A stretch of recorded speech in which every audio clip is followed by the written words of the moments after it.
President United cycle and parts manufacture association DS Chawla ਬੋਲ ਰਿਹਾ। ਇਸ ਵੇਲੇ ਜਿਹੜਾ ਕਰੋਨਾ ਤੋਂ ਬਾਅਦ ਫੈਕਟਰੀਆਂ ਖੁੱਲੀਆਂ ਨੇ ਅੱਜ, ਉਹਦੇ ਵਾਸਤੇ ਮੈਂ ਕਹਿਣਾ ਚਾਹਾਂਗਾ ਕਿ ਫੈਕਟਰੀਆਂ ਖੋਲ੍ਹਣ ਤੋਂ ਬਾਅਦ ਦੇ ਵਿੱਚ ਵੀ ਸਾਡੇ ਕੋਲ ਲੇਬਰ ਦੀ ਸ਼ਾਰਟੇਜ ਹੈ, ਪੈਸੇ ਦੀ ਸ਼ਾਰਟੇਜ ਹੈ, ਨਾ ਹੀ ਕੋਈ ਆਰਡਰ ਹੈਗੇ ਨੇ ਇਸ ਵੇਲੇ। ਇਹਨਾਂ ਦਾ ਮੈਂ ਸਭ ਤੋਂ ਵੱਡਾ ਗੁਨਾਹਗਾਰ ਜਿਹੜਾ ਸਮਝਦਾ ਵਾਂ ਉਹ ਸਰਕਾਰਾਂ ਨੂੰ ਸਮਝਣਾ ਕਿ ਲਾਕਡਾਊਨ 'ਚ ਪੈਸੇ ਦਿਵਾਤੇ ਲੇਬਰ ਨੂੰ, ਬੈਂਕਾਂ ਨੂੰ ਕਹਿ ਰਹੇ ਇੰਟਰਸਟ ਦੇ ਦਿਓ, ਲੇਬਰ ਨੂੰ ਕਹਿ ਰਹੇ ਘਰ ਜਾਓ। ਇਹ ਤਾਂ ਉਹੀ ਗੱਲ ਹੋ ਗਈ ਕਿ ਇੱਕ ਤਮਾਸ਼ਾ ਦੇਖਣ ਵਾਲਾ ਸ਼ਾਹੂਕਾਰ ਇੱਕ ਭਲਵਾਨ ਨੂੰ ਬਦਾਮ ਖਵਾ ਦਿੰਦਾ ਵਾ ਕਿ ਬਦਾਮ ਖਾ ਲੈ, ਦੂਜੇ ਨੂੰ ਕਹਿੰਦਾ ਘਿਓ ਦੇ ਪੀਪੇ ਵਾਸਤੇ ਪੈਸੇ ਲੈ ਜਾ ਤੇ ਭੀੜੀ ਚੱਲ, ਤੇ ਉੱਥੇ ਬੈਠ ਕੇ ਤਮਾਸ਼ਾ ਦੇਖਦੇ ਆ। ਸਰਕਾਰਾਂ ਨੂੰ ਇਹ ਸਮਝ ਆਉਣੀ ਚਾਹੀਦੀ ਕਿ ਇੰਡਸਟਰੀ ਤੁਹਾਨੂੰ ਰੈਵਨਿਊ ਦਿੰਦੀ ਹੈ, ਇੰਡਸਟਰੀ ਤੁਹਾਨੂੰ ਇੰਪਲੋਇਮੈਂਟ ਦਿੰਦੀ ਹੈ। ਜੇ ਇੰਪਲੋਇਮੈਂਟ ਦੇ ਵਿੱਚ ਅਨਇੰਪਲੋਇਮੈਂਟ ਹੋ ਗਈ ਲੇਬਰ ਦੇ ਜਾਣ ਕਰਕੇ, ਤੇ ਕਿਸੇ ਹਾਲਤ 'ਚ ਸਰਕਾਰ ਦੀਆਂ ਚੱਲਣੀਆਂ ਬੰਦ ਹੋ ਜਾਣਗੀਆਂ, ਰੈਵਨਿਊ ਆਉਣੇ ਬੰਦ ਹੋ ਜਾਣਗੇ। ਮੈਂ ਸਾਈਕਲ ਇੰਡਸਟਰੀ ਦੀ ਗੱਲ ਕਰਾਂ ਤੇ ਸਾਡੇ ਕੋਲੇ 12% ਦੇ ਉੱਪਰ ਅਸੀਂ ਸੇਲ ਕਰਦੇ ਹਾਂ ਸਾਈਕਲ ਪਾਰਟਸ ਨੂੰ। ਟੋਟਲ ਇਨਪੁਟ ਸਾਡੇ 18% ਐਂਡ ਪਲੱਸ ਹੈਗੇ ਨੇ। ਇਹਦਾ ਮਤਲਬ ਮੇਰੇ 5.5-6% GP ਕੱਟਣ ਤੋਂ ਬਾਅਦ ਵੀ ਗਵਰਨਮੈਂਟ ਕੋਲੇ GST ਰਿਫੰਡ ਹੈ। GST ਰਿਫੰਡ ਪੰਜਾਬ ਸਰਕਾਰ ਨੇ ਜਦੋਂ ਤੋਂ GST ਲੱਗਿਆ ਉਸ ਤੋਂ ਪਿਛਲੇ ਵੈਟ ਵੀ ਦੇਣੇ ਨੇ ਤੇ GST ਰਿਫੰਡ ਵੀ ਦੇਣਾ। ਜੇ ਮੇਰੇ GST ਰਿਫੰਡ ਨਹੀਂ ਆ ਰਹੇ, ਉਹਦਾ ਮਤਲਬ ਹੈ ਕਿ ਸਰਕਾਰ ਦੀਆਂ ਮੇਰੀਆਂ ਟੋਟਲ ਲਿਮਿਟਸ ਤੇ ਮੇਰੀ ਆਪਣੀ ਵਰਕਿੰਗ ਕੈਪੀਟਲ ਸਟਕ ਆਫ ਪਈ ਹੈ। ਅੱਜ ਮੇਰੀ United cycle and part manufacture association the office bearer the meeting ਵੀ ਹੋਈ ਹੈ। ਅਸੀਂ ਇਸ ਚੀਜ਼ ਨੂੰ ਬੜਾ ਸੀਰੀਅਸ ਲੈ ਕੇ ਵਿੱਤ ਮੰਤਰੀ ਜੀ ਨੂੰ ਇਹ ਚਿੱਠੀ ਲਿਖੀ ਹੈ ਕਿ ਸਾਈਕਲ ਪਾਰਟਸ ਤੇ ਇਨਵਰਟਿਡ ਸੇਲ ਬੰਦ ਕਰੋ। ਇਹਦਾ ਮਤਲਬ ਸਾਡੀ ਸੇਲ ਪਰਚੇਜ਼ ਨੂੰ ਇੱਕ ਰੇਟ ਤੇ ਲੈ ਆਓ ਤਾਂ ਕਿ ਅਸੀਂ ਜੋ ਵੀ ਕੰਮ ਕਰੀਏ, ਜੇ ਵੈਲਿਊ ਐਡੀਸ਼ਨ ਹੈ ਤਾਂ ਤੁਹਾਨੂੰ ਟੈਕਸ ਜਮ੍ਹਾਂ ਕਰਾਵਾਂਗੇ, ਸਰਕਾਰ ਤੁਹਾਡਾ ਟੈਕਸ ਵਾਪਸ ਨਹੀਂ ਕਰਦੀ। ਦੂਜੀ ਗੱਲ ਹੈ ਕਿ ਜਦੋਂ ਸਾਈਕਲ ਨੂੰ ਅਸੀਂ ਗਰੀਬ ਦੀ ਸਵਾਰੀ ਕਹਿੰਦੇ ਹਾਂ, ਟੈਂਡਰਾਂ ਦੇ ਵਿੱਚ ਲੱਖਾਂ ਸਾਈਕਲ ਹਰ ਸਾਲ ਬਣਦੇ ਆ, ਇਹਦਾ ਮਤਲਬ ਇਹਨੂੰ ਗਰੀਬ ਦੀ ਸਵਾਰੀ ਕਹਿੰਦੇ ਆ ਨਾ। ਕਦੇ ਕਿਸੇ ਮਰਸੀਡੀਜ਼ ਕਾਰ ਵਾਲੇ ਨੇ ਸਾਈਕਲ ਤੇ ਨਹੀਂ ਦਿੱਤਾ। ਜੇ ਸਰਕਾਰ ਇੰਨੀ ਗੱਲ ਸਮਝਦੀ ਹੈ ਕਿ ਗਰੀਬ ਦੀ ਸਵਾਰੀ ਹੈ, ਤੇ ਮੈਂ ਰਿਕੁਐਸਟ ਕਰਦਾ ਕਿ ਲੋਐਸਟ ਟੈਰਿਫ ਵਿਦਆਊਟ ਇਨਵਰਟਿਡ, ਇਹਦਾ ਮਤਲਬ ਹੋ ਗਿਆ ਵੀ ਜਿਸ ਲੋਐਸਟ ਟੈਰਿਫ 'ਤੇ ਸਾਡੇ ਕੋਲੋਂ ਮਾਲ ਵੇਚਣ ਦੀ ਇਜਾਜ਼ਤ ਦਿਓ, ਲੋਐਸਟ ਟੈਰਿਫ ਦੇ ਉੱਪਰ ਸਾਨੂੰ ਰॉ ਮਟੀਰੀਅਲ ਦਿਓ ਤਾਂ ਕਿ ਅਸੀਂ ਬਚ ਸਕੀਏ। ਨਹੀਂ ਤਾਂ ਸਾਈਕਲ ਇੰਡਸਟਰੀ ਜੇ ਤਬਾਹ ਹੋ ਗਈ, 10 ਲੱਖ ਮੇਰੀ ਇੰਪਲੋਇਮੈਂਟ, 1.25 ਕਰੋੜ ਬੰਦਾ ਇੰਡੀਆ ਦਾ ਮੇਰੇ ਨਾਲ ਜੁੜਿਆ ਹੋਇਆ। ਮੋਦੀ ਜੀ, ਜੇ ਅਨਇੰਪਲੋਇਮੈਂਟ ਹੋ ਗਈ ਤੁਹਾਡੀ ਮਨਰੇਗਾ ਸਕੀਮ ਤੇ ਫੇਲ ਕਰ ਦੇਣੀ ਹੈ ਅਨਇੰਪਲੋਇਮੈਂਟ ਨੇ, ਖਾਲੀ ਸਾਈਕਲ ਪਾਰਟਸ ਨੇ। ਕਿਰਪਾ ਕਰੋ ਸਾਈਕਲ ਪਾਰਟਸ ਤੇ ਇਨਵਰਟਿਡ ਸੇਲਸ ਬੰਦ ਕਰੋ, ਲੋਐਸਟ ਟੈਰਿਫ ਦਿਓ ਸਾਨੂੰ with lowest input on the raw material, ਤੇ ਸਾਈਕਲ ਉਦਯੋਗ ਬਚਾਓ। ਇੱਕ ਬਿਜਲੀ ਦੇ ਬਿੱਲਾਂ ਦਾ ਜਿਹੜਾ ਕਹਿ ਰਹੇ ਸੀ ਬਿੱਲ, ਦੇਖੋ ਮੈਂ ਬਿਜਲੀ ਦੇ ਬਿੱਲ ਹੈ ਕਿ ਸਾਡੀ ਐਸੋਸੀਏਸ਼ਨ ਨੇ, ਕੱਲੀ ਐਸੋਸੀਏਸ਼ਨ ਹੈ ਪੰਜਾਬ ਵਿੱਚ ਜਿਹਨੇ ਹਾਈ ਕੋਰਟ ਦੇ ਵਿੱਚ ਰਿਟ ਕੀਤੀ ਹੈ ਬਿਜਲੀ ਬੋਰਡ ਦੇ ਖਿਲਾਫ। ਅਸੀਂ ਕਿਸੇ ਸਰਕਾਰ ਦੇ ਖਿਲਾਫ ਨਹੀਂ, ਜਿਹੜੀ ਸਰਕਾਰ ਆ ਉਹਦੇ ਕੋਲ ਹੀ ਲੈਣਾ, ਉਹਨੂੰ ਹੀ ਅਸੀਂ ਆਪਣੀ ਰੋਣੇ ਦੱਸਣੇ ਨੇ। ਅੱਜ ਬਿਜਲੀ ਬੋਰਡ ਇਹ ਕਹਿ ਰਿਹਾ ਕਿ ਲਾਕਡਾਊਨ ਪੀਰੀਅਡ ਦੇ ਵੀ ਤੁਸੀਂ ਫਿਕਸ ਚਾਰਜਸ ਦਿਓ, ਮਤਲਬ ਬਿਜਲੀ ਚਲਾਓ ਨਾ ਚਲਾਓ ਸਰਕਾਰ ਦੀ ਜੇਬ 'ਚ ਪੈਸੇ ਪਾਓ। ਇਹ ਨਹੀਂ ਹੋਣ ਦੇਣਾ। ਅੱਜ ਰੈਗੂਲੇਟਰੀ ਕਮਿਸ਼ਨ ਦੀ ਮੀਟਿੰਗ ਸੀ ਚੰਡੀਗੜ੍ਹ, ਅਸੀਂ ਰਿਪਰੈਜ਼ੈਂਟੇਸ਼ਨ ਭੇਜੀ ਆਪਣੀ। ਇੱਕੋ ਹੀ ਮੁੱਦਾ, ਅਸੀਂ ਫੈਕਟਰੀ ਮਨਮਰਜ਼ੀ ਨਾਲ ਬੰਦ ਨਹੀਂ ਕੀਤੀ। ਜਦੋਂ ਅਸੀਂ ਆਪਣੀ ਮਨਮਰਜ਼ੀ ਨਾਲ ਬੰਦ ਕਰਾਂਗੇ ਤੁਹਾਡੇ ਟੈਕਸ ਦੇਵਾਂਗੇ। ਸਰਕਾਰ ਨੇ ਮੇਰੀ ਫੈਕਟਰੀ ਬੰਦ ਕਰਾਈ ਹੈ ਤੇ ਮੇਰੇ ਕੋਲੋਂ ਕਿਸੇ ਤਰ੍ਹਾਂ ਦਾ ਵੀ ਕੋਈ ਚਾਰਜਸ ਲੈਣ ਦੀ ਹੱਕਦਾਰ ਸਰਕਾਰ ਨਹੀਂ ਹੈਗੀ। ਨਹੀਂ ਤੇ ਸਰਕਾਰ ਦਾ ਸਾਡਾ ਗੁੱਸਾ ਤਾਂ ਇਹੀ ਹੈ ਜੀ ਕਿ ਅਸੀਂ ਇੱਥੇ ਬੋਲ ਲਵਾਂਗੇ ਜਾਂ ਜਦੋਂ ਵੋਟਾਂ ਆਉਣਗੀਆਂ ਵੋਟਾਂ ਵੇਲੇ ਦੱਸ ਦਿਆਂਗੇ। ਸਰਕਾਰ ਨੂੰ ਸਮਝ ਆ ਜਾਣੀ ਚਾਹੀਦੀ। ਇੱਕ ਲੇਬਰ ਦੀ ਜਿਹੜੀ ਦਿੱਕਤ ਆ ਰਹੀ ਹੈ, ਦੇਖੋ ਲੇਬਰ ਤੇ ਮੈਂ ਤਾਂ ਹੈਰਾਨ ਹਾਂ ਕਿ ਤੁਸੀਂ ਕਿਹਾ ਫੈਕਟਰੀ ਬੰਦ, ਅਸੀਂ ਫੈਕਟਰੀ ਬੰਦ ਕਰਤੀ। ਤੁਸੀਂ ਕਹਿਤਾ ਕਿ ਇਹਨਾਂ ਨੂੰ ਮਾਰਚ ਦੀ ਤਨਖਾਹ ਦਿਓ, 9 ਦਿਨਾਂ ਦੀ ਅਸੀਂ ਦੇਤੀ। ਤੁਸੀਂ ਕਿਹਾ ਅਪ੍ਰੈਲ ਦੇ ਪੈਸੇ ਦਿਓ, ਅਸੀਂ ਦੇਤੇ। ਤੁਸੀਂ ਕਿਹਾ ਰਾਸ਼ਨ ਦਿਓ, ਅਸੀਂ ਦੇਤੇ ਆ। ਤੁਸੀਂ ਕਿਹਾ ਫੈਕਟਰੀਆਂ ਦੇ ਵੀ ਸੈਨੀਟਾਈਜ਼ ਕਰੋ, ਮਾਸਕ ਪਾਓ, ਦੇਖੋ ਅਸੀਂ ਮਾਸਕ ਪਾਏ ਹੋਏ ਨੇ। ਤੁਸੀਂ ਕਿਹਾ ਫੈਕਟਰੀ ਸੈਨੀਟਾਈਜ਼ ਕਰੋ, ਗਲਵਜ਼ ਪਾਓ, ਡਿਸਟੈਂਸ ਮੇਨਟੇਨ ਕਰੋ, ਅਸੀਂ ਮਸ਼ੀਨਾਂ ਦੂਰ ਕਰਾਤੀਆਂ। ਜਦੋਂ ਚੱਲਣ ਦੀ ਵਾਰੀ ਆ ਤੁਸੀਂ ਲੇਬਰ ਨੂੰ ਕਹਿੰਦੇ ਹੋ ਫ੍ਰੀ ਆਫ ਕਾਸਟ ਆਪਣੇ ਦੇਸ਼ਾਂ 'ਚ ਚਲੇ ਜਾਓ। ਜੇ ਮੇਰੀ ਮਾਈਗ੍ਰੇਟਿਡ ਲੇਬਰ ਜਾ ਰਹੀ ਆ ਤੇ ਮੈਂ ਹਰ ਸਟੇਟ ਦੇ CM ਸਾਹਿਬ ਨੂੰ ਕਹਿਣਾ ਇਹਨਾਂ CM ਸਾਹਿਬ ਤੁਹਾਡੇ ਇੱਕ ਬਿਆਨ ਨਾਲ ਉੱਥੇ ਇੰਡਸਟਰੀ ਨਹੀਂ ਲੱਗ ਜਾਣੀ। ਅੱਜ ਯੋਗੀ ਰਾਜ ਜੀ ਨੇ TV ਤੇ ਕਿਹਾ ਵਾ ਕਿ ਮੈਂ 30 ਲੱਖ ਪ੍ਰਵਾਸੀਆਂ ਨੂੰ ਜਿਹੜੇ ਮੇਰੇ ਵਾਪਸ ਆਏ ਨੇ ਇੱਥੇ ਕਾਰੋਬਾਰ ਦਿਆਂਗਾ, ਰੋਜ਼ਗਾਰ ਦਿਆਂਗਾ। CM ਸਾਹਿਬ UP ਦੇ ਵਿੱਚ ਤੁਸੀਂ ਪਿਛਲੇ ਕਿੰਨੇ ਸਾਲਾਂ 'ਚ ਕਿੰਨੇ ਰੋਜ਼ਗਾਰ ਦਿੱਤੇ ਨੇ ਉਹ ਤਾਂ ਦੱਸ ਦਿਓ। 30 ਲੱਖ ਨਵੇਂ ਰੋਜ਼ਗਾਰ ਕਿੱਥੋਂ ਦੇ ਦਿਓਗੇ ਤੁਸੀਂ ਇਹ ਬਿਆਨਬਾਜ਼ੀ ਛੱਡੋ। ਇਹਦਾ ਤੁਹਾਨੂੰ ਪੋਲੀਟੀਕਲ ਬੈਨੀਫਿਟ ਜ਼ਰੂਰ ਹੋ ਜਾਏਗਾ, ਪਰ ਮਾਈਗ੍ਰੇਟਿਡ ਭਰਾਵਾਂ ਨੂੰ ਮੇਰੀ ਬੇਨਤੀ ਹੈ ਕਿ ਉੱਥੇ ਜਾ ਕੇ ਨਾ ਬੈਠੋ। ਜੋ ਤਰੱਕੀ ਪੰਜਾਬ ਦੀ ਹੋਈ ਹੈ ਤੁਸੀਂ ਮਿਲ ਕੇ ਕੀਤੀ ਹੈ। ਅਸੀਂ ਤੁਹਾਡੇ ਭਰਾ ਹਾਂ, ਆਓ ਕਿਰਪਾ ਕਰਕੇ ਪੰਜਾਬ ਨੂੰ ਮੁੜ ਵਸਾਈਏ। ਸਰਕਾਰਾਂ ਨੂੰ ਦੱਸ ਦਈਏ ਕਿ ਤੁਹਾਡੇ ਸਾਡੇ 'ਚ ਫਰਕ ਨਹੀਂ ਹੈਗਾ, ਫਰਕ ਹੈਗਾ ਤੁਹਾਡੀ ਪੋਲੀਟੀਕਲ ਸੋਚ ਦਾ ਫਰਕ ਹੈ।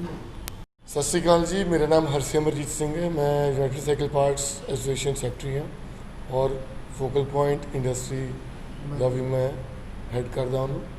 ਸਾਡੀ ਇੰਡਸਟਰੀ ਹੈ focal point Lucky exports, Lucky engineer ਦੇ ਨਾਮ 'ਤੇ। ਅਸੀਂ ਹਿੰਦੁਸਤਾਨ ਦੇ ਵਿੱਚ ਵੀ ਡੋਮੈਸਟਿਕ ਸੇਲਸ ਵੀ ਕਰਦੇ ਹਾਂ ਔਰ ਐਕਸਪੋਰਟਸ ਵੀ ਕਰਦੇ ਹਾਂ। ਅੱਜ ਲੋਕਡਾਊਨ ਤੋਂ ਬਾਅਦ ਜਿਹੜੀ ਮੇਨ ਸਮੱਸਿਆ ਸਾਨੂੰ ਆ ਰਹੀ ਹੈ ਉਹ ਲੇਬਰ ਦੇ ਨਾਲ ਬਹੁਤ ਰਿਲੇਟਡ ਆ ਰਹੀ ਹੈ। ਸਾਡੇ ਕੋਲ ਹੁਣ ਆਰਡਰ ਵੀ ਆਉਣੇ ਸ਼ੁਰੂ ਹੋ ਗਏ ਨੇ। ਲੋਕਡਾਊਨ ਤੋਂ ਬਾਅਦ ਸਲੋਲੀ ਮਾਰਕੀਟਸ ਖੁੱਲ੍ਹਣੀਆਂ ਸ਼ੁਰੂ ਹੋ ਗਈਆਂ ਨੇ ਔਰ ਲੋਕਾਂ ਦੀ ਡਿਮਾਂਡ ਨਿਕਲਣੀ ਸ਼ੁਰੂ ਹੋ ਗਈ ਹੈ ਬਾਈਸਿਕਲਸ ਦੀ, ਬਾਈਸਿਕਲ ਪਾਰਟਸ ਦੀ, ਹਿੰਦੁਸਤਾਨ 'ਚ ਵੀ ਅਤੇ ਅਬਰੋਡ ਵੀ। ਪ੍ਰੋਬਲਮ ਇੱਕੋ ਆ ਰਹੀ ਹੈ, ਸਾਡੇ ਕੋਲ ਹੁਣ ਇਸ ਟਾਈਮ ਆਰਡਰ ਆ ਰਹੇ ਨੇ ਔਰ ਹੁਣ ਸਾਡੇ ਕੋਲ ਲੇਬਰ ਹੈ ਨਹੀਂ। ਕਿਉਂ? ਲੇਬਰ ਨੂੰ ਬਾਕੀ ਰਾਜਾਂ 'ਚ ਜਿਹੜੀ ਲੇਬਰ ਸਟੇਟਸ ਦੇ ਵਿੱਚੋਂ ਲੇਬਰ ਮਾਈਗ੍ਰੈਂਟ ਆਉਂਦੀ ਹੈ, ਜ਼ਿਆਦਾ ਤੌਰ 'ਤੇ ਯੂਪੀ ਐਂਡ ਬਿਹਾਰ, ਇਹਨਾਂ ਦੋਨਾਂ ਸਟੇਟਸ ਦੇ CMs ਨੇ ਇਹਨਾਂ ਨੂੰ ਵਾਪਸ ਬੁਲਾਇਆ। ਚਲੋ ਅਸੀਂ ਉਸ ਚੀਜ਼ ਨੂੰ ਡਿਨਾਇਲ ਨਹੀਂ ਕਰਦੇ, ਲੇਕਿਨ ਸਾਡੇ ਬਾਰੇ ਵੀ ਕੁਝ ਸੋਚਣਾ ਚਾਹੀਦਾ ਸੀ। ਹੁਣ ਉਹ ਲੇਬਰ ਵਾਪਸ ਚਲੇ ਗਈ ਹੈ, ਅਸੀਂ ਫੈਕਟਰੀਆਂ ਦੇ ਕੋਲ ਆਰਡਰ ਆ ਗਏ, ਅਸੀਂ ਫੈਕਟਰੀਆਂ ਕਿੱਦਾਂ ਚਲਾਵਾਂਗੇ? ਤੋ ਲੈ ਦੇ ਕੇ ਸਿਚੁਏਸ਼ਨ ਇਹ ਆ ਜਾਂਦੀ ਹੈ ਵੀ ਪਹਿਲੇ ਲੋਕਡਾਊਨ 'ਚ ਨੁਕਸਾਨ ਉਠਾਇਆ ਸੀ, ਘਰ ਬੈਠ ਕੇ ਇਹਨਾਂ ਨੂੰ ਰੋਟੀਆਂ ਦਿੱਤੀਆਂ, ਇਹਨਾਂ ਨੂੰ ਤਨਖਾਹਾਂ ਦਿੱਤੀਆਂ, ਮਾਰਚ ਦੀਆਂ ਪੂਰੀਆਂ ਤਨਖਾਹਾਂ ਦਿੱਤੀਆਂ, ਅਪ੍ਰੈਲ ਦੇ ਵਿੱਚ ਖਰਚੇ ਪਾਣੀ ਜਦ ਤਨਖਾਹਾਂ ਵੀ ਦਿੱਤੀਆਂ, ਨਾਲ ਰਾਸ਼ਨ ਦਿੱਤਾ। ਅੱਜ ਕੰਮ ਕਰਨ ਦੀ ਵਾਰੀ ਆਈ ਹੈ ਤਾਂ ਯੋਗੀ ਰਾਜ ਜੀ ਇਹਨਾਂ ਨੂੰ ਇਹ ਕਹਿ ਰਹੇ ਨੇ ਵੀ ਤੁਸੀਂ ਵਾਪਸ ਨਹੀਂ ਜਾਣਾ, ਅਸੀਂ MOU ਸਾਈਨ ਕਰਕੇ ਤੁਹਾਨੂੰ ਇੱਥੇ ਸਭ ਨੂੰ ਨੌਕਰੀਆਂ ਦੇਵਾਂਗੇ। ਅਤੇ ਇਸ ਤਰ੍ਹਾਂ ਐਕਸਪਲੋਇਟੇਸ਼ਨ ਆਪਣੇ ਇੱਕ ਪੋਲੀਟੀਕਲ ਕੈਰੀਅਰ ਲਈ ਜਾਂ CM ਦੀ ਵੋਟਸ ਲਈ ਇਹ ਕਰਦੇ ਨੇ, ਜਿਹੜਾ ਕਿ ਨੁਕਸਾਨ ਇਹਨਾਂ ਵਿਚਾਰੇ ਮਜ਼ਦੂਰਾਂ ਦਾ ਵੀ, ਵਰਕਰ ਦਾ ਵੀ ਹੈ ਔਰ ਸਾਡਾ ਪੰਜਾਬ ਦਾ ਵੀ, ਔਰ ਸਾਡਾ ਵੀ ਹੈ। ਔਰ ਅਸੀਂ ਚਾਹੁੰਦੇ ਹਾਂ ਵੀ ਇਹ ਜਿਨ੍ਹਾਂ ਦੀ ਐਕਸਪਲੋਇਟੇਸ਼ਨ ਬੰਦ ਕੀਤੀਆਂ ਜਾਣ ਔਰ ਮਜ਼ਦੂਰਾਂ ਨੂੰ ਦੁਬਾਰਾ ਸਾਡੇ ਕੋਲ ਤੁਰੰਤ ਤੋਂ ਤੁਰੰਤ ਜਲਦੀ ਤੋਂ ਜਲਦੀ ਭੇਜਿਆ ਜਾਏ, ਸੋ ਦੈਟ ਸਾਡੀਆਂ ਪ੍ਰੋਡਕਸ਼ਨਸ ਜਿਵੇਂ ਪਹਿਲੇ ਚੱਲਦੀਆਂ ਸੀ, ਜੇ ਉਹ ਨਹੀਂ ਚੱਲਣਗੀਆਂ ਤਾਂ ਸਾਡੀ ਕਾਸਟ ਆਫ ਪ੍ਰੋਡਕਸ਼ਨ ਵੱਧ ਜਾਏਗੀ। ਜੇ ਸਾਡੀ ਕਾਸਟ ਆਫ ਪ੍ਰੋਡਕਸ਼ਨ ਵੱਧ ਜਾਏਗੀ ਤਾਂ we will be forced to sell in the higher prices. ਤਾਂ ਮਾਰਕੀਟ ਅਸੈਪਟੇਬਿਲਿਟੀ ਤਾਂ ਨਹੀਂ ਹੋਗੀ ਕਿਉਂਕਿ ਸਾਡਾ ਕੰਪੀਟੀਸ਼ਨ ਚਾਈਨਾ ਨਾਲ ਬਹੁਤ ਹੈ। ਤਾਂ ਇਸ ਕਰਕੇ ਅਸੀਂ ਆਪਣੀ ਐਕਸਪੋਰਟਸ ਵੀ ਲੂਜ਼ ਕਰ ਲਾਂਗੇ, ਡੋਮੈਸਟਿਕ 'ਚ ਲੋਕਾਂ ਨੇ ਵੀ ਇੰਡੀਆ ਦੇ ਪ੍ਰੋਡਕਟਸ 'ਤੇ ਵਿਸ਼ਵਾਸ ਉੱਠ ਜਾਏਗਾ। ਇੱਕ ਗੱਲ ਹੋਰ ਆਉਂਦੀ ਹੈ ਕਿ ਜੇਕਰ ਮਜ਼ਦੂਰ ਚਲੇ ਗਏ ਨੇ, ਸਾਡੇ ਪੰਜਾਬ ਦੇ ਵਿੱਚ ਨੌਜਵਾਨ ਬਹੁਤ ਨੇ ਜਿਹੜੇ ਕਿ ਬੇਰੁਜ਼ਗਾਰ ਵੀ ਆ ਅਤੇ ਉਹ ਕੰਮ ਲੱਭ ਰਹੇ ਨੇ, ਉਹਨਾਂ ਨੂੰ ਕੋਈ ਓਪਰਚੁਨਿਟੀ ਹੈਗੀ ਤੁਹਾਡੇ ਐਸੋਸੀਏਸ਼ਨ ਵੱਲੋਂ? ਬਿਲਕੁਲ, ਅਸੀਂ ਬਹੁਤ ਜ਼ਿਆਦਾ ਇੱਛੁਕ ਹਾਂ। ਜੇ ਸਾਨੂੰ ਇੱਦਾਂ ਦੀ ਕੋਈ ਓਪਰਚੁਨਿਟੀ ਮਿਲਦੀ ਹੈ ਔਰ ਸਾਡੇ ਕੋਲੋਂ ਜ਼ਰੂਰ ਕਰਨਾ ਚਾਹੁਣ ਤਾਂ ਅਸੀਂ ਇਸ ਚੀਜ਼ ਲਈ ਕੈਂਪ ਲਗਾਉਣ ਲਈ ਵੀ ਤਿਆਰ ਹਾਂ। ਅਸੀਂ DIC ਆਫਿਸ ਨਾਲ ਗੱਲ ਕਰਕੇ ਇਹ ਜ਼ਰੂਰ ਇੱਕ ਅਨਇੰਪਲੋਇਮੈਂਟ ਕੈਂਪ ਐਟ ਦੀ ਅਰਲੀਐਸਟ ਬਿਲਕੁਲ ਔਰਗੇਨਾਈਜ਼ ਕਰਾਵਾਂਗੇ, ਸੋ ਦੈਟ ਸਾਡੇ ਜਿਹੜੇ ਸਟੇਟ ਦੇ ਭਰਾ ਜਾਂ ਸਾਡੇ ਬੱਚੇ ਜਾਂ ਦੋਸਤ ਨੇ ਜਾਂ ਭੈਣਾਂ ਨੇ ਉਹ ਕੰਮ ਕਰਨੇ ਚਾਹਣ ਤਾਂ ਜੀ ਸਦਕੇ ਸਾਨੂੰ ਇਸ ਤੋਂ ਵੱਧ ਖੁਸ਼ੀ ਦੀ ਕੋਈ ਗੱਲ ਨਹੀਂ। ਠੀਕ ਹੈ। Inder Singh Sachdeva, general secretary UCPM ਹੈ, president bicycle research and development organisation. ਮੈਂ ਤਾਂ ਇਹੀ ਕਹਾਂਗਾ ਜੀ, ਗਵਰਨਮੈਂਟ ਦੇ ਬਾਰੇ ਵੀ ਇਹੀ ਕਿਹਾ ਜਾਂਦਾ ਹੈ, government by the people, for the people, of the people. ਜੇ ਗਵਰਨਮੈਂਟ ਹੀ ਸਾਡੀ ਹੈਗੀ ਹੈ, ਅਸੀਂ ਹੀ ਗਵਰਨਮੈਂਟ ਹੈਗੇ ਹਾਂ, ਤਾਂ ਸਾਡੇ ਨਾਲ ਇਹ ਰੋਸਾ ਕਿਉਂ? ਸਾਡੇ ਨਾਲ ਇਹੋ ਜਿਹਾ ਕੰਮ ਕਿਉਂ ਕੀਤਾ ਗਿਆ ਕਿ ਅਸੀਂ ਹੁਣ ਸਾਡਾ ਕੰਮ ਕਰਨ ਦਾ ਟਾਈਮ ਆਇਆ ਤਾਂ ਹੁਣ ਲੇਬਰ ਨੂੰ ਵਾਪਸ ਭੇਜ ਦਿੱਤਾ ਗਿਆ।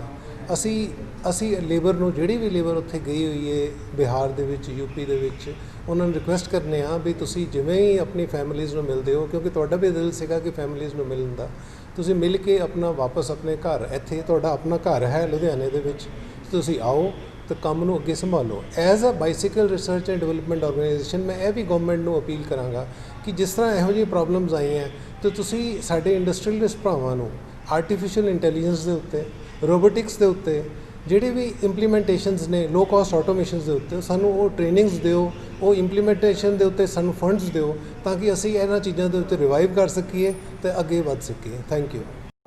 ਪ੍ਰਧਾਨ ਢੰਡਾਰੀ ਇੰਡਸਟਰੀ ਵੈਲਫੇਅਰ ਐਸੋਸੀਏਸ਼ਨ। ਅਸੀਂ ਲੁਧਿਆਣੇ 69 ਤੋਂ ਸਾਈਕਲ ਪਾਰਟ ਦਾ ਕੰਮ ਕਰ ਰਹੇ ਹਾਂ ਅਤੇ ਮੈਂ ਮਤਲਬ ਆਪਣੇ ਆਪ ਨੂੰ ਮਹਿਸੂਸ ਕਰ ਰਿਹਾ ਕਿ ਅਸੀਂ ਹਿੰਦੁਸਤਾਨ ਦੇ ਜੰਮੇ ਹੋਏ ਹਾਂ ਔਰ ਆਪਣੇ ਆਪ 'ਤੇ ਸਾਨੂੰ ਨਾ ਹੁਣ ਸ਼ਰਮ ਆਉਣੀ ਸ਼ੁਰੂ ਹੋ ਚੁੱਕੀ ਵੀ ਇੱਥੇ ਦੀਆਂ ਸਰਕਾਰਾਂ ਨੇ ਕੀਤਾ ਕੀ ਆ। 70-73 ਸਾਲ ਹੋਣ ਲੱਗੇ ਨੇ ਪਾਕਿਸਤਾਨ ਮਤਲਬ ਆਜ਼ਾਦ ਹੋਇਆਂ ਨੂੰ, ਹਿੰਦੁਸਤਾਨ ਨੂੰ। 70 ਸਾਲਾਂ ਦੇ ਵਿੱਚ ਅੱਜ ਤੱਕ ਇਹਨਾਂ ਕੋਲੋਂ ਦੋ ਹੀ ਚੀਜ਼ਾਂ ਜਿਹੜੀਆਂ ਆਪਣਾ ਡਿਵੈਲਪਮੈਂਟ ਕਰਦੀਆਂ ਨੇ ਕੰਟਰੀ ਦੀਆਂ, ਇੱਕ ਅਨਾਜ ਔਰ ਇੰਡਸਟਰੀ। ਪਹਿਲਾਂ ਮੈਂ ਅਨਾਜ ਦੇ ਮੁੱਦੇ 'ਤੇ ਚੱਲਾਂਗਾ। ਅੱਜ ਤੱਕ 70 ਸਾਲਾਂ ਦੇ ਵਿੱਚ ਮੰਡੀਆਂ ਦੀਆਂ ਜਿਹੜੀਆਂ ਨੇ ਉਹ ਮਤਲਬ ਪੱਕੀਆਂ ਨਹੀਂ, ਲੈਂਟਰ ਨਹੀਂ ਪਾ ਸਕੇ ਅੱਜ ਤੱਕ। ਹਰ ਸਾਲ ਜਦੋਂ ਵੀ ਮੰਡੀਆਂ 'ਚ ਅਨਾਜ ਜਾਂਦਾ ਔਰ ਬਰਸਾਤਾਂ ਦੇ ਦਿਨਾਂ 'ਚ ਅਨਾਜ ਰੁੜਦਾ ਔਰ ਉਹ ਅਨਾਜ ਸਾਰਾ ਵੇਸਟ ਹੁੰਦਾ। ਇਹਦਾ ਕਿਹਨੂੰ ਫਾਇਦਾ ਹੋ ਰਿਹਾ? ਕੋਈ ਸਮਝ ਤੋਂ ਪਰੇ ਆ। ਦੂਜੀ ਇੰਡਸਟਰੀ ਜਿਹੜੀ ਆ ਉਹ ਦੇਸ਼ ਦੀ ਤਰੱਕੀ ਵਾਸਤੇ ਇੰਡਸਟਰੀ ਸਾਥ ਦਿੰਦੀ ਆ। ਜਿੰਨਾ ਰੈਵਨਿਊ ਆ ਸਾਰਾ ਇੰਡਸਟਰੀ 'ਚੋਂ ਨਿਕਲਦਾ ਔਰ ਇਹਨਾਂ ਨੇ ਅੱਜ ਤੱਕ ਇਹ ਨਹੀਂ ਸੋਚਿਆ ਵੀ ਇੰਡਸਟਰੀ ਨੂੰ ਚਲਾਉਣ ਵਾਸਤੇ ਜਿਹੜੀ ਲੋੜ ਆ ਉਹ ਪੂਰੀਆਂ ਕੀਤੀਆਂ ਜਾਣ। ਹੁਣ ਜੋ ਹਾਲਾਤ ਬਣੇ ਨੇ ਕਰੋਨਾ ਕਰਕੇ, ਜਿੰਨੀ ਇੰਡਸਟਰੀ ਪਹਿਲਾਂ ਬੈਠੀ ਰਹੀ ਆ ਬੰਦ ਲੋਕਡਾਊਨ ਦੇ ਦਰਮਿਆਨ, ਉਸ ਤੋਂ ਉਹਦਾ ਜਿਹੜਾ ਹੈਗਾ ਮਤਲਬ ਲੇਬਰ ਨੂੰ ਅਸੀਂ ਸਾਰੀ ਦਿੱਤਾ, ਬਿਠਾ ਕੇ ਫੈਸਿਲਿਟੀਆਂ ਦਿੱਤੀਆਂ ਸਾਰੀਆਂ। ਜਦੋਂ ਕੰਮ ਚਲਾਉਣ ਦਾ ਟਾਈਮ ਆਇਆ ਤੇ ਉਸ ਤੋਂ ਬਾਅਦ ਲੇਬਰ ਨੂੰ ਤੋਰਨ ਦਾ ਇਹਨਾਂ ਨੇ ਸਿਸਟਮ ਬਣਾ ਲਿਆ। ਇਹ ਨਹੀਂ ਸਮਝ ਆਇਆ ਵੀ ਚਾਹੁੰਦੇ ਕੀ ਨੇ ਇਹ। ਹੁਣ ਅੱਜ ਇਹਨਾਂ ਨੂੰ ਚਾਹੀਦਾ ਵੀ ਲੇਬਰ ਜਿਹੜੀ ਆ ਜਿੱਥੇ ਬੈਠੀ ਆ ਉਹਨਾਂ ਨੂੰ ਵਾਪਸ ਦੁਬਾਰਾ ਬੁਲਾ ਕੇ ਇੱਥੇ ਦੀ ਇੰਡਸਟਰੀ ਜਿਹੜੀ ਆ ਉਹ ਚਲਾਈ ਜਾਵੇ, ਤਾਂ ਕਿ ਜੋ ਦੇਸ਼ ਦੀ ਤਰੱਕੀ ਹੋ ਸਕੇ। ਧੰਨਵਾਦ। ਪਹਿਲਾਂ ਮੈਂ ਆਪਣਾ ਨਾਮ ਮੈਂ Gurcharan Singh Jaimco GS Manco and company Jaimco group ਤੋਂ ਯੂਨਾਈਟਿਡ ਸਾਈਕਲ ਪਾਰਟਸ ਦੇ ਵਿੱਚ ਮੈਂ as a senior vice president ਇੱਥੇ ਮੈਂ ਇਲੈਕਟਡ ਹਾਂ। ਔਰ ਅੱਜ ਤੱਕ ਇੱਦਾਂ ਦੀ ਮਹਾਮਾਰੀ ਨਹੀਂ ਆਈ ਹੈਗੀ ਜੋ ਕੋਵਿਡ ਕਰਕੇ ਸਾਨੂੰ ਇੱਥੇ ਪ੍ਰੋਬਲਮ ਆਈ ਆ। ਇਹਦੇ ਨਾਲ ਇੰਡਸਟਰੀ ਨੂੰ ਬਹੁਤ ਜ਼ਿਆਦਾ ਨੁਕਸਾਨ ਹੋ ਰਿਹਾ। ਅਸੀਂ ਚਾਹੁੰਦੇ ਹਾਂ ਵੀ ਗੌਰਮੈਂਟ ਵੱਲੋਂ ਸਾਡੀ ਇੱਕੋ ਹੀ ਡਿਮਾਂਡ ਆ ਵੀ ਲੇਬਰ ਨੂੰ ਜਿਸ ਤਰ੍ਹਾਂ ਗੌਰਮੈਂਟ ਪਿੰਡਾਂ 'ਚ ਲੈ ਕੇ ਉਹਨਾਂ ਦੇ ਪਿੱਤਰੀ ਪਿੰਡਾਂ 'ਚ ਛੱਡਿਆ ਗਿਆ, ਅਸੀਂ ਚਾਹੁੰਦੇ ਹਾਂ ਵੀ ਉਹਨਾਂ ਨੂੰ ਉਸੇ ਤਰ੍ਹਾਂ ਹੀ ਉਹਨਾਂ ਨੂੰ ਇੱਧਰ ਲਿਆ ਕੇ ਛੱਡਿਆ ਜਾਵੇ ਤਾਂ ਕਿ ਸਾਡੀ ਇੰਡਸਟਰੀ ਪੰਜਾਬ ਦੀ ਚੱਲ ਸਕੇ। ਔਰ ਜਿਹੜੇ ਬੰਦੇ ਆਉਣਾ ਚਾਹੁੰਦੇ ਨੇ ਅਸੀਂ ਉਹਨਾਂ ਨੂੰ ਹੱਥ ਜੋੜ ਕੇ ਬੇਨਤੀ ਕਰਦੇ ਹਾਂ ਵੀ ਉਹ ਆਪਣਾ ਗੌਰਮੈਂਟ ਨੂੰ ਲਿਖ ਕੇ ਦੇਣ। ਗੌਰਮੈਂਟ ਉਸੇ ਤਰ੍ਹਾਂ ਹੀ ਉਹਨਾਂ ਨੂੰ ਜਿਸ ਤਰ੍ਹਾਂ ਲੈ ਕੇ ਗਈ ਆ ਉਸੇ ਤਰ੍ਹਾਂ ਹੀ ਸਾਡੇ ਕੋਲ ਇੱਥੇ ਲੁਧਿਆਣੇ ਵਿੱਚ ਪੰਜਾਬ ਦੇ ਵਿੱਚ ਪਹੁੰਚਾਵੇ ਤਾਂ ਕਿ ਪੰਜਾਬ ਦੀ ਇੰਡਸਟਰੀ ਪਹਿਲਾਂ ਵਾਂਗੂ ਹੀ ਬਹੁਤ ਵਧੀਆ ਕੰਮ ਕਰ ਸਕੇ। ਅਸੀਂ ਬਾਰ-ਬਾਰ ਡਿਮਾਂਡ ਕਰ ਰਹੇ ਹਾਂ ਵੀ ਇਸ ਟਾਈਮ ਸਾਡੇ ਕੋਲ ਕੰਮ ਹੈਗਾ ਵੀ ਲੇਬਰ ਹੁਣ ਇਸ ਟਾਈਮ ਪਿੰਡ ਜਾ ਕੇ ਬੈਠ ਗਈ ਆ। ਇਸ ਟਾਈਮ ਜੇ ਲੇਬਰ ਨਹੀਂ ਹੋਊ ਤਾਂ ਸਾਡਾ ਕੰਮ ਨਹੀਂ ਚੱਲੇਗਾ। ਅਸੀਂ ਕਹਿੰਦੇ ਵੀ ਲੇਬਰ ਪਿੰਡਾਂ ਤੋਂ ਜਿਸ ਤਰ੍ਹਾਂ ਗਈ ਆ ਉਸੇ ਤਰ੍ਹਾਂ ਹੀ ਵਾਪਸ ਆ ਗਈ।